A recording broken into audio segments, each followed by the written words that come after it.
Friend was shot in the neck, and I'm just not really in the state right now to be polite when it comes to the answers that I am demanding, okay? I will catch more lawsuits to get the truth out about Charlie Kirk if I have to, okay? It's all these people have is threats, lawsuits, contracts, lawyers. I'm sick of it. I am sick of it. Truly, I am done. I'm done, okay? I'm done. That's it. It took Charlie Kirk dying for me to like literally, I want you to know, F you. Like truly, I mean that. I don't care. I'll expose everything. You guys who are watching know what I know. So tell the truth. Just tell the truth for once in your miserable lives. Okay. Street hustler tone. In the world of high-stakes political media, where every word is a weapon and every narrative is a battlefield, the incident surrounding the passing of political media icon Charlie Kirk was not merely a tragedy. It was a detonation. It was a catalyst that ripped open the seams of a carefully constructed reality, spilling out a torrent of allegations, whispers, and outright accusations that have now reached a fever pitch. The raw, unfiltered voice of Joe Rogan, a man accustomed to navigating the murky waters of controversy, was the first to cut through the official, sterile veneer of the story, insisting that something fundamentally, undeniably was off with the entire sequence of events. The public chaos began not with a statement from law enforcement, but with a lingering, unsettling image. Street hustler tone drave Dervith in, Erica Kirk, Charlie's widow. The scrutiny surrounding her was immediate and relentless. The video's narrator pointed to her appearance at a time when collective grief should have been the only acceptable public posture. Her attire, her composure, everything about her presentation was deemed inappropriate to mourn your husband who was literally taken out for the entire world to see. This wasn't just fashion commentary, it was the psychological dissection of a public figure under unimaginable duress. The implication was profound.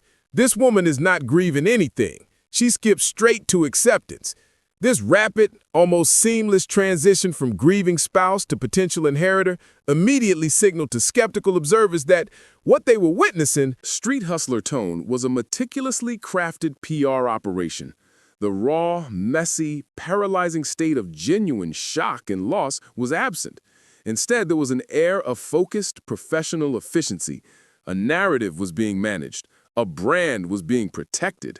And the public, hungry for authentic human emotion, was fed a polished, curated performance. This cynical assessment that they're using your grief for marketing became the foundational bedrock of the ensuing storm of speculation.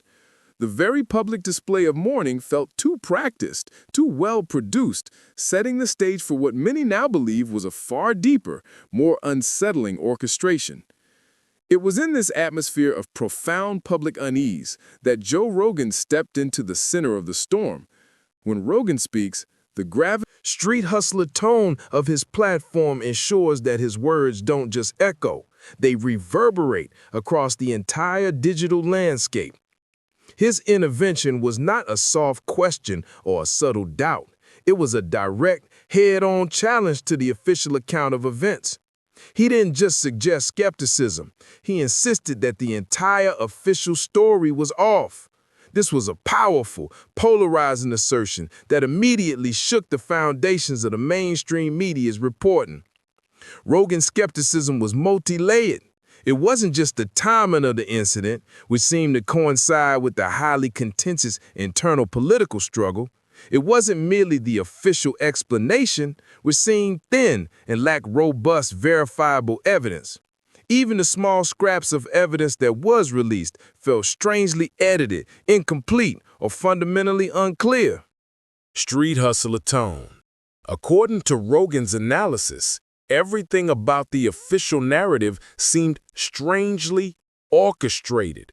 This term, orchestrated, suggested not merely a faulty investigation, but a deliberate manipulation of the truth. A conductor guiding the narrative from behind a curtain. He didn't mince words. His message was loud, clear, and direct. But the real shockwave came when Joe Rogan shifted his laser-like focus directly onto Erica Kirk, Charlie's widow. The most alarming detail, the one that truly stunned his massive audience, was the allegation that her behavior since the tragedy had become inexplicably distant from Charlie's own family. This was a crucial psychological detail. A grieving widow, in a normal scenario, would cling to her husband's closest relatives for mutual support. Street hustler tone. Yet here was Rogan alleging a severance, an intentional drawing of lines. This allegation immediately fueled the online explosion, igniting the question that became a constant hashtag. Why? Rogan then dropped the most sensational accusation. Erica was allegedly not being completely honest with Charlie's parents about what was really going on behind the scenes at Turning Point America. This wasn't about misplaced car keys. This was an allegation of obfuscation regarding the very nature of her husband's political empire and the circumstances leading up to his death. Furthermore, Rogan brought to light Charlie's own state of mind in the weeks prior to the incident. He revealed that Charlie had felt profoundly insecure, especially as rumors of financial dealings, Street hustler tone, involving powerful figures emerged. The narrative painted a picture of a man feeling trapped, caught between his personal convictions and the demands of behind-the-scenes discussions about keeping the political stand safe. Charlie, Rogan suggested, was no longer willing to adhere to the rigid political orthodoxy demanded by his powerful backers. The implication was stark. Charlie Kirk was an internal threat who was becoming a liability to the machine he helped build. The real storm, Rogan concluded, was brewing right before it all came crashing down. The internet's reaction was instantaneous. The moment Rogan mentioned the incident on his show, social media exploded as if a spark had been lit.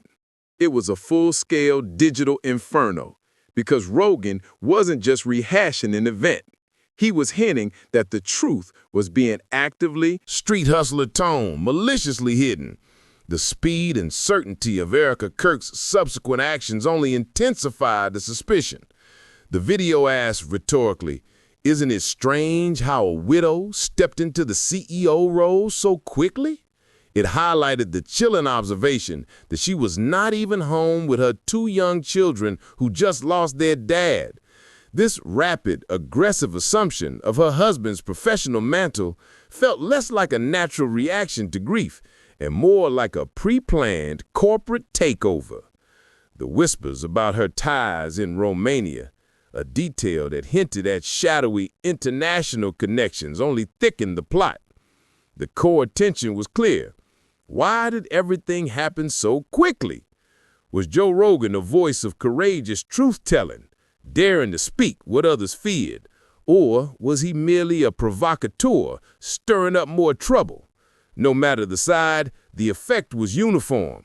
When Joe Rogan spoke, the consensus reality shattered, and a wave of skepticism spread, cementing the belief that the official story was nothing more than half-baked and that something bigger is being covered up. This entire phenomenon, critics argued, was a massive misinformation campaign, drawing the public's attention to ambiguous claims while the real truth remained concealed. In the world of online scrutiny, the role of the internet detective is paramount, and the person best equipped to lead that investigation was Candace Owens. Owens, a figure of significant influence and, crucially, one of Charlie Kirk's closest friends and a former board member of Turning Point America, possessed the unique blend of insider knowledge and public platform necessary to challenge the establishment. Her authority was unmatched, and when she spoke, the world listened with rapt attention. Owens began her quest with a clear, almost chilling vow. There will be no fakeness, and there will be no gayness in this investigation. This defiant declaration set an uncompromising tone, implying that the official narrative was saturated with both. Her central thesis was that Charlie had been assassinated, and the very people who had been threatening him. Street hustler tone, Owens began her quest with a clear, almost chilling vow. There will be no fakeness and there will be no gayness in this investigation. This defiant declaration set an uncompromising tone, implying that the official narrative was saturated with both. Her central thesis was that Charlie had been assassinated and the very people who had been threatening him. This was the smoking gun that defied the official story of a lone perpetrator. The question then became a thunderous indictment of the investigating body.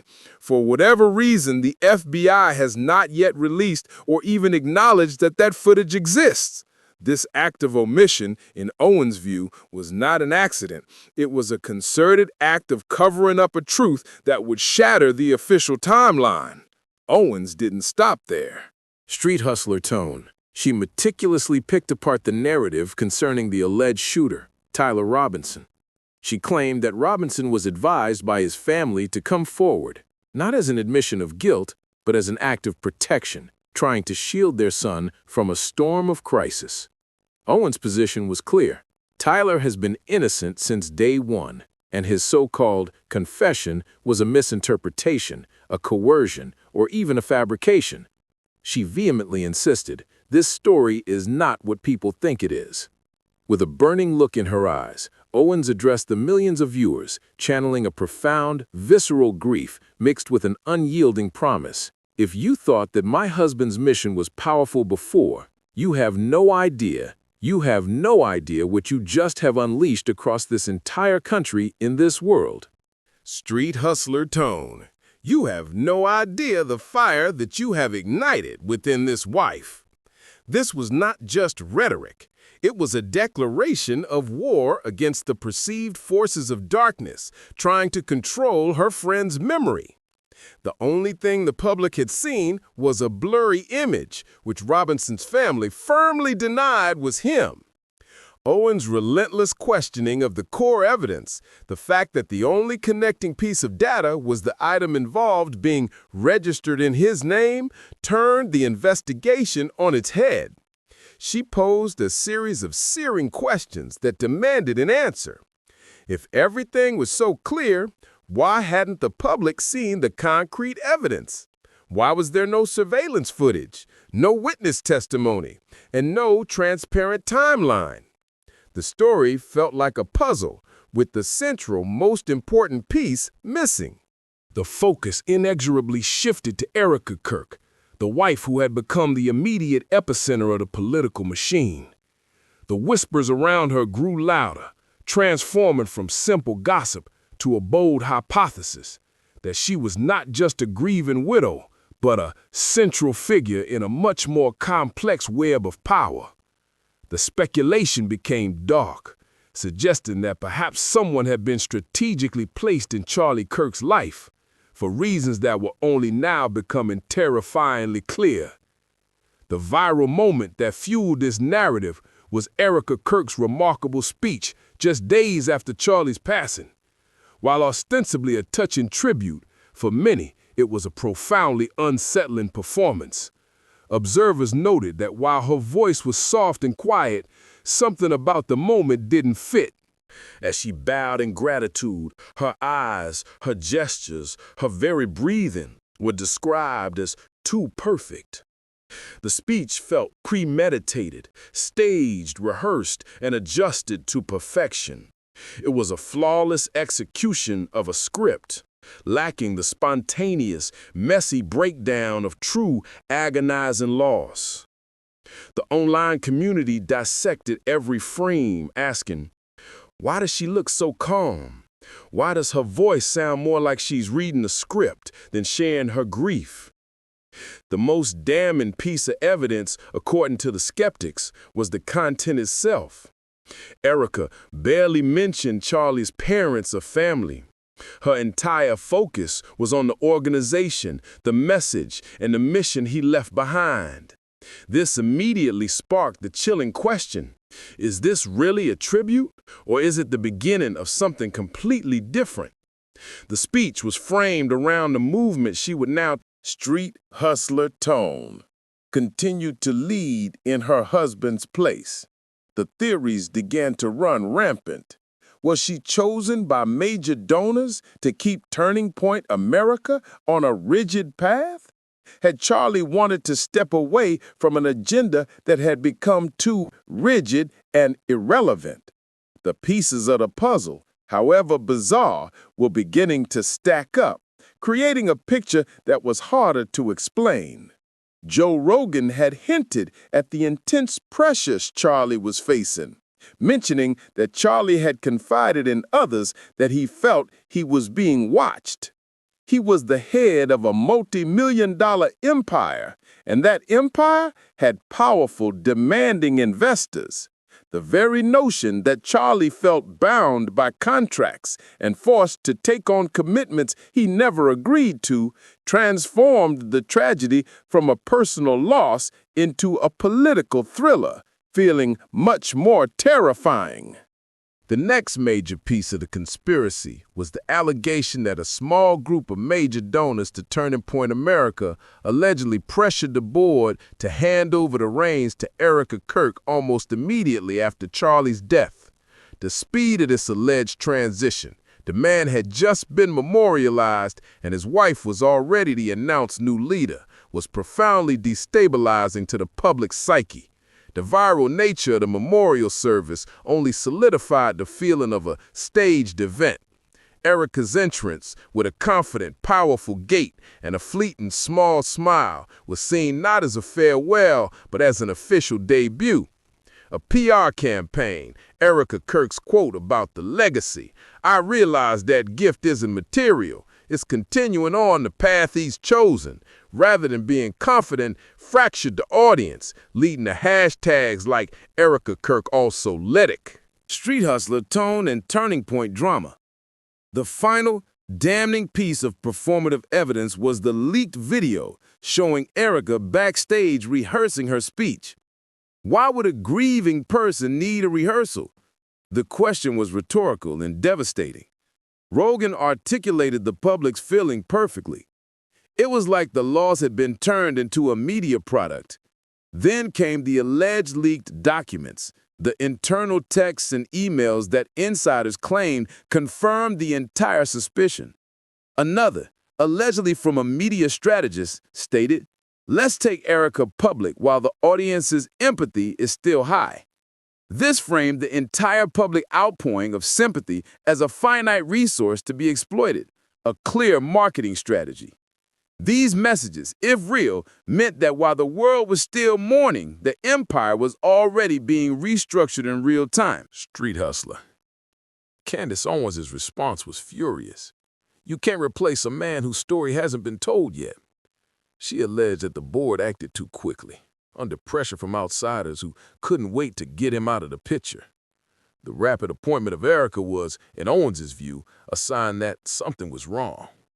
The suspicion was amplified by circulating photos allegedly showing Erica Kirk with donors and political figures who had supposedly kept their distance from Charlie in his final months. The question was clear. Is she building her own network? Is the power dynamic shifting? The most critical leak was the email chain allegedly titled Transformation Strategy. One executive allegedly wrote, "Erica understands the new direction. We just need to make sure the public, street hustler tone, understands." The reply, "We'll call it a tribute to his legacy." The phrase, legacy framing, became the central, damning code word of the entire conspiracy, a calculated, cynical process of rewriting the narrative under the guise of honoring the dead. The silence on the official website, updated quietly with a column titled "Continuing Charlie's Vision," featuring a smiling Erica, was enough confirmation for the online sleuths. The timeline began to be meticulously reconstructed, contrasting Charlie Kirk's purported final wishes with Erica's immediate actions. Charlie had allegedly wanted to move the organization's message in a more positive, less political direction.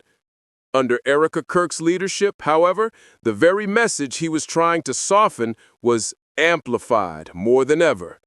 New donors, names Charlie was allegedly supposed to keep. Street hustler tone arm's length were announced. The message in his old speeches, now edited, repurposed, and framed in memorial videos, had changed to fit the new direction Erica was taking. The redesign of Turning Point America's YouTube channel, placing Erica front and center, delivering the exact political message Charlie was allegedly moving away from, was the final visual confirmation of a transfer of power. Silent but too obvious to ignore. The essential question was no longer what happened to Charlie Kirk, but is this really a continuation of Charlie Kirk's legacy, or is it a planned transition? From the outside, it appeared that Charlie's name was being used to keep the machine running smoothly, while the story of his passing was being rewritten right before our eyes. Further drama was introduced by the quiet resignations of several members of the Turning Point America Board of Directors. Anonymous sources claimed these were the members who had opposed Erica's promotion. An alleged insider told the conservative press, "It wasn't a consensus. Some of us wanted to form an interim board, but pressure from big donors made that nearly impossible." The story was now no longer a domestic issue, but a national debate about power, about influence, and about the cost of controlling a heritage. The investigation focused on a key figure of immense power, Larry Ellison, the tech billionaire. Internet sleuths speculated that his foundation had promised a large investment on the condition that the organization maintain a consistent political orientation. This connected the alleged corporate coup directly to massive high-level financial interests.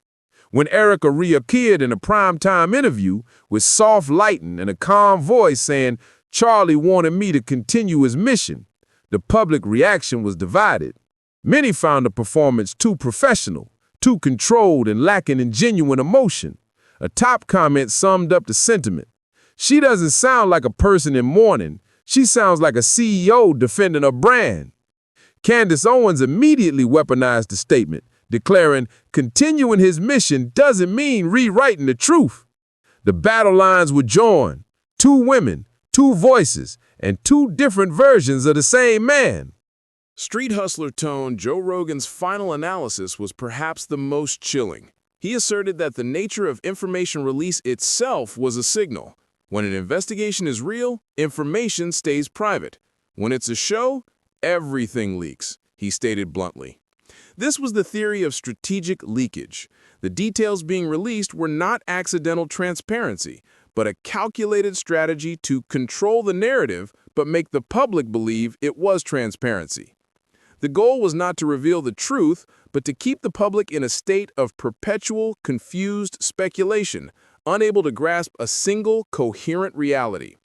The alleged details, the altered timeline, the shady clip, the controversial hug with President Donald Trump, which a body language expert allegedly described as having a comfort level that goes beyond a typical memorial service, all pointed to a managed narrative. Rogan's conclusion was inescapable. When every coincidence is so perfect, perhaps nothing is a coincidence. The final indictment came with his repeated question, why did Charlie's parents disappear while Erica Kirk was everywhere, from memorials to interviews to major events? Every mention of Charlie, he noted, seemed to revolve around her. Rogan concluded with the ominous suggestion that a larger force was behind the entire affair, with information being released intentionally to mislead. His co-host concurred. It's like someone is hiding the truth by throwing out too much information. The tension between the financial dealings and the strange circumstances of the death added the final layer of darkness, leaving the public with the profound, haunting realization that the story was not just sad, but darker, deeper, and more unbelievable. The entire story, from the moment of the tragedy to Erica Kirk's swift ascendancy, was viewed through the prism of a carefully managed transfer of power. The legacy of Charlie Kirk had become a brand, and the tragedy of his passing had been, in the eyes of the skeptics, leveraged and exploited for a new, predetermined political and financial direction. The true fate of Charlie Kirk and the motives behind his sudden exit remained and continues to remain shrouded in the fog of strategic misinformation.